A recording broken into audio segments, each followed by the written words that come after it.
Darren finished the caulking around the sink in the men's restroom. It looks way better than what we started with, as you can see here in this cutaway. It was bad. Thanks, Darren. It looks great.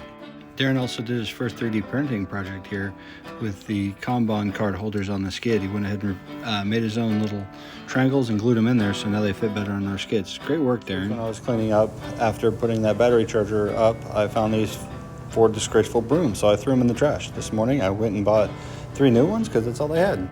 I've struggled with sending consistent messages over Signal, so I came up with, if you have the keyboard up, it allows you to send it much easier. I sent it to Darren. It's a good test. Darren noticed the battery was low on our Kanban on-don for the bathroom, went ahead and replaced it. Now the lights work again. Kyle was struggling to find Phillips bits that fit in our impact drivers, so he requested some new ones. I just happened to have them on my desk ready to go.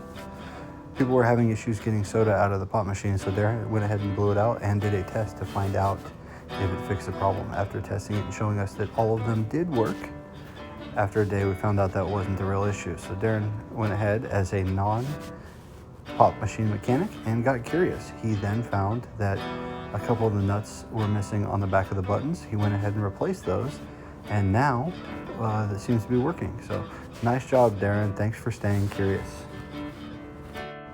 James was struggling with the 2 out on the assembler and put up this piece of corrugated to block the fan. It worked great. You can put a little view hole here so you can see the problem with it. However, that was version 1. Version 2 is a piece of plexiglass that allows him to see through it all the time, but he cut it so that it can still move the table up and down and has full range of it. He's not a big fan of the clamps holding this up, but it's what we could find. He's going to go ahead and hopefully come up with a bracket that fits over top, maybe with some magnets in it that allows him to easily get it on and off. Should work great. You can see if there's any jams, which there hasn't been this week with the changes you made last week to the flight bar, but it should be perfect and you can see through it. Thanks, James. Great idea. James also noticed on the top side of that hopper that it was difficult to feed parts in at the back of the hopper. Partly because, as you can see in the picture, there's a little ledge right here. So he took some tape and taped it up, and now it acts more like a funnel. So now he's looking for a more permanent solution that will be more durable and long-lasting. Nice job, James. Darren was kind enough to restock the supply closet for the bathroom. We did our first Amber Alert on tools so that we can find it when they're missing. Over the weekend, they started resealing and painting our parking lot so we keep it looking premium and help support our investment for the long term.